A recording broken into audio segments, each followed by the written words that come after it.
Last Sunday when I met with the small group, shepherd group leaders to speak to them briefly, the ones who are represented here was the downtown campus small group leaders. I gave them 7 reasons for why preaching is not enough. I wanted to persuade them how essential they are in the life of this church and in the normal living out of the Christian life. Peter said that we are to serve one another as good stewards of God's varied grace. So the body of Christ is to serve each other as stewarding grace. Grace comes from God, and then we steward it, we manage it. It is given, and then we manage it. That's the definition of spiritual gifts. A spiritual gift is a way of stewarding grace, taking it from vertical and making it horizontal. And we believe that happens significantly and importantly and normally in settings of small groups. So I gave them 7 reasons why preaching is not enough. I believe in what I do. I have given my life to it.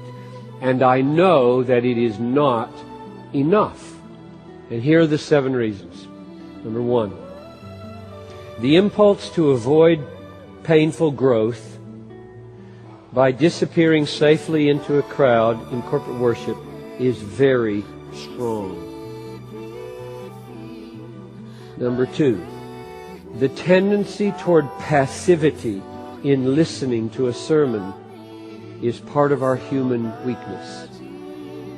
3, listeners in a big group can more easily evade redemptive crises.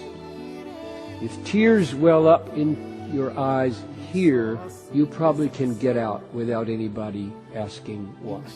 But if it happens in your small group, probably not. Not if it's a good small group. They will wonder, can we help? 4th, listeners in a large group like this tend to neglect efforts of personal application.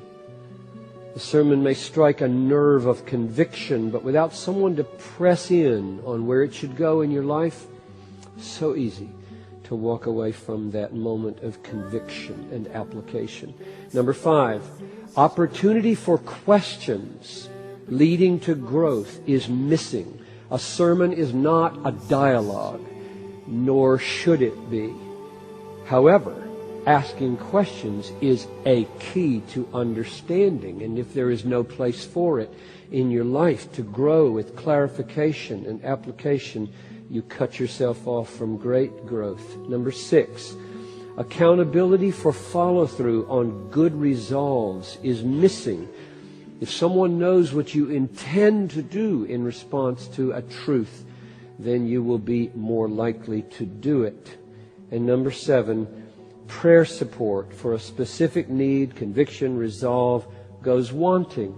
I mean, a few people come up to pray after a service, but we can't handle 1,000 at the end of a service, and yet small groups can handle 1,000. In fact, they can handle it way better than I can here at the end of a service. How many blessings we forfeit not being surrounded by 5 or 10 brothers and sisters laying hold on God with us for the thing we so badly need. Those were my 7 reasons. I really believe it, so that when this is done twice a year and we put out a book like this, we are not playing games. This is life. This is life. If you only know corporate worship in your Christian living and not any kind of smaller togetherness of give and take and query and accountability and love and support and being there and praying, then you are cutting the Christian life in half. And the blessings will be apportioned probably in accord with that choice.